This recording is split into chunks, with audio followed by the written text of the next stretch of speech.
Eu ganhei uma epidendrum e a pessoa disse para mim que ela foi replantada para um ambiente protegido, para uma varanda.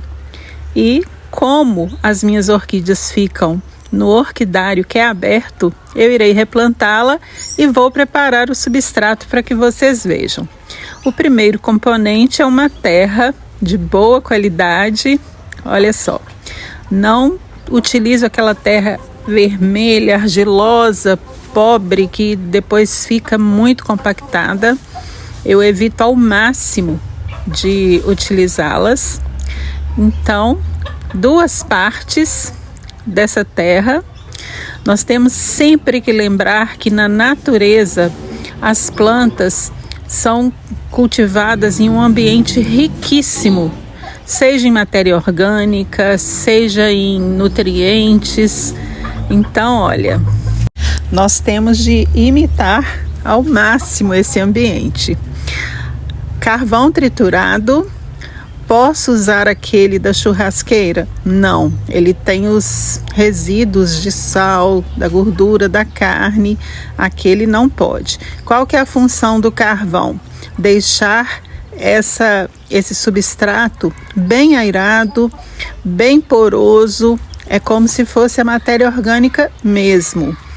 Ele não irá nutrir e tem de ser em lascas, como está aí. Não pode ser o pó do carvão, porque aí teria outra função. Nesse caso, ele é um melhorador de substrato. Casca de pinos.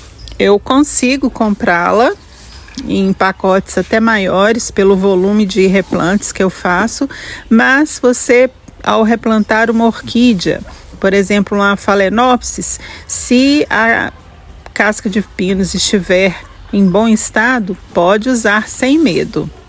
Aí é o esterco bovino, poderia ser esterco também de aves, que é muito bom. Nós encontramos para comprar em gardens com facilidade. O meu não é de gado confinado, então de vez em quando eu preciso fazer uma limpa das ervinhas que nascem, mas está tudo certo. Essa é a minha compostagem que eu faço com casca de legumes, casca de frutas, folhas secas. Parece terra, não é? Mas não tem nada de terra aí. Se vocês quiserem, eu posso mostrar a composteira que eu tenho. Aliás, eu tenho 3 composteiras. Então, como é um nutriente, eu não vou exagerar. Vejam que eu não acrescentei toda a vasilhinha, menos da metade dela. E essa aí que é a campeã, eu acho que não pode faltar em qualquer substrato, qualquer que seja ele. Casca de arroz carbonizada, riquíssima em silício. Ela espanta as praguinhas, nutre as plantas, ajuda para que as plantas fiquem fortes e combatam por si só o ataque das pragas, das doenças, e é um melhorador de solo também. Ela vai fazer com que esse substrato fique super airado e as raízes assim terão liberdade de ir e vir. Aí eu coloquei um potinho bem cheio. A casca de arroz não tem problema em exagerar, ela é excelente. E por último, mas não menos importante, isopor triturado. É super fácil de triturar, eu trituro no liquidificador, é um material que nós conseguimos de graça e substitui a perlita. A perlita é um material vulcânico importado, caríssimo. Para mim, que replanto muito, seria inviável comprar a perlita. E utilizando o isopor, eu estou ajudando também a natureza, ao meio ambiente.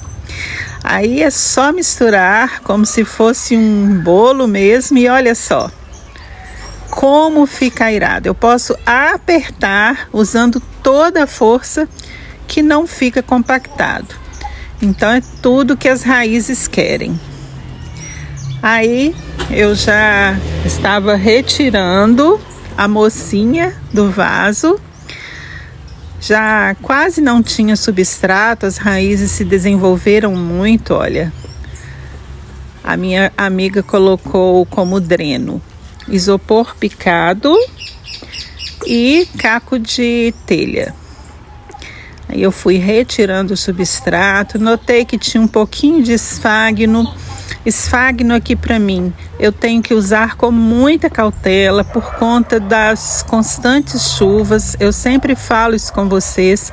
Então, no substrato das orquídeas terrestres, eu não coloco substrato, mas como ela mesma disse, ela replantou para cultivar em uma varanda, diferentemente de mim, que cultivo as orquídeas no espaço aberto. Então eu fui limpando, retirando todo esse substrato antigo.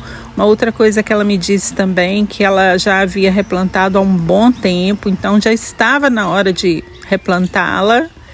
E olha, o esfagno que eu fui encontrando, não deixei, fiz uma limpeza mesmo. E ela estava com algumas raízes mortas, sem função nenhuma para a planta. Então eu cortei essas raízes.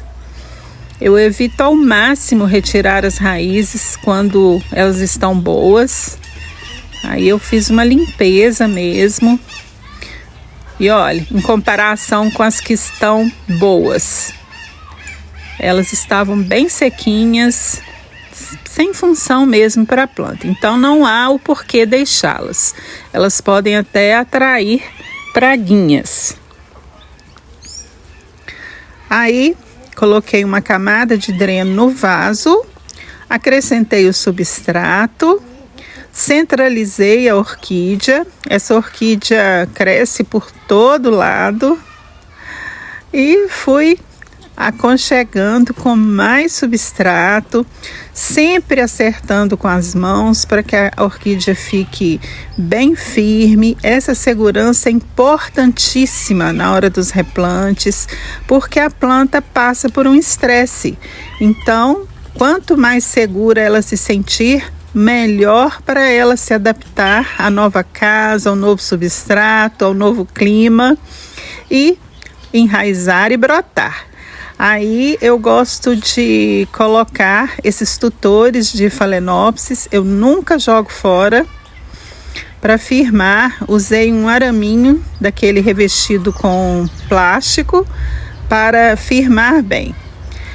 Adubei com bocache, que é um adubo organomineral que eu utilizo. Eu sempre coloco nas bordas, lembrando que o menos é mais. Mesmo sendo um adubo orgânico, não podemos exagerar. E, para finalizar, eu reguei. Depois eu resolvi colocar mais 2 tutores para ter a certeza da segurança dela. E eu vou atualizando para vocês. Assim que ela florir e qualquer avanço que ela tiver, eu mostro. Qualquer dúvida, deixe no comentário. Me digam o que vocês acharam desse preparo do substrato e o replante. E eu vou deixar agora no finalzinho as imagens do comedouro com os jacus. É um casal de jacus que tem vindo aqui e me dado muita alegria, porque pesquisando eu vi o quanto essa ave é importante para o reflorestamento, para a manutenção da fauna e da flora. Então, eles almoçam e jantam aqui com muita segurança. Em alguns locais, infelizmente, eles já não existem por causa da caça predatória. Eu vou ficando por aqui. Um beijo no coração. Obrigada por ter chegado até aqui e até breve.